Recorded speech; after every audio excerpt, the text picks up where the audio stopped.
Theoretical recap. A for loop in Python iterates over a sequence, a range of numbers, a list, or any iterable object, and executes a block of code for each element. The built-in range function is essential here. Range start, stop, step, generates a sequence of integers from start, inclusive, to stop, exclusive. For example, range 1, 1025, generates integers from 1 to 1024, which maps perfectly to the concept of reserved, privileged ports in networking. In cybersecurity, ports below 1024 are considered system ports and require elevated privileges to open, a key concept you encountered in the previous workshop on port alerts.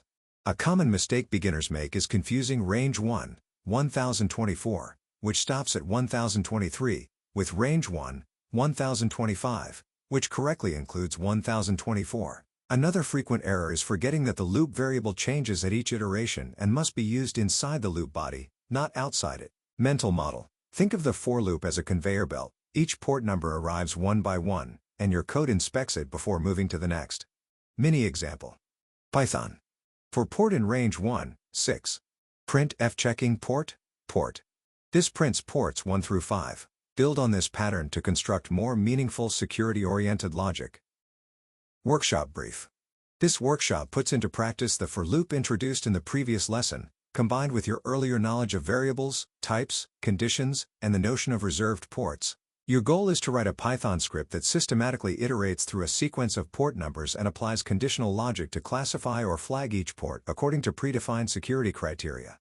You will start by writing a script that loops through all ports from 1 to 1024, the privileged port range, and prints each port number alongside a label indicating whether it belongs to a well-known service. You are expected to define a small dictionary mapping at least 8 well-known ports to their associated service names, for example, 21 FTP, 22 SSH, 23 Telnet, 25 SMTP, 53 DNS, 80 HTTP, 443 HTTPS, 3306 MySQL. During the loop, your script must check whether the current port exists in the dictionary and print either the service name or a generic unknown service label. Next, extend your script to also categorize each port by risk level. Define at least 2 risk categories of your choice. For example, high risk for Telnet and FTP because they transmit data in clear text, standard for others.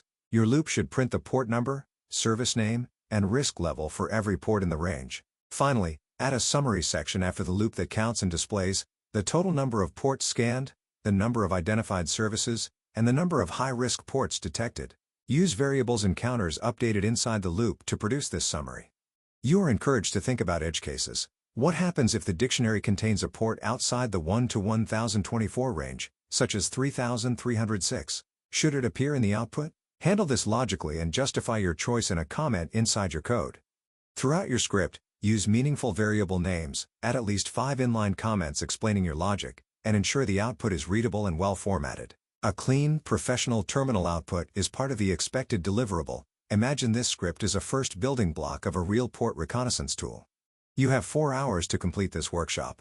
Submit your .py file before the deadline expires. Late submissions will not be accepted. You are free to consult all previous theoretical lessons from this chapter, your own notes, and any relevant internet resources, official Python documentation, cybersecurity references, etc. You may work alone or ask for help, but the final script and its comments must reflect your own understanding.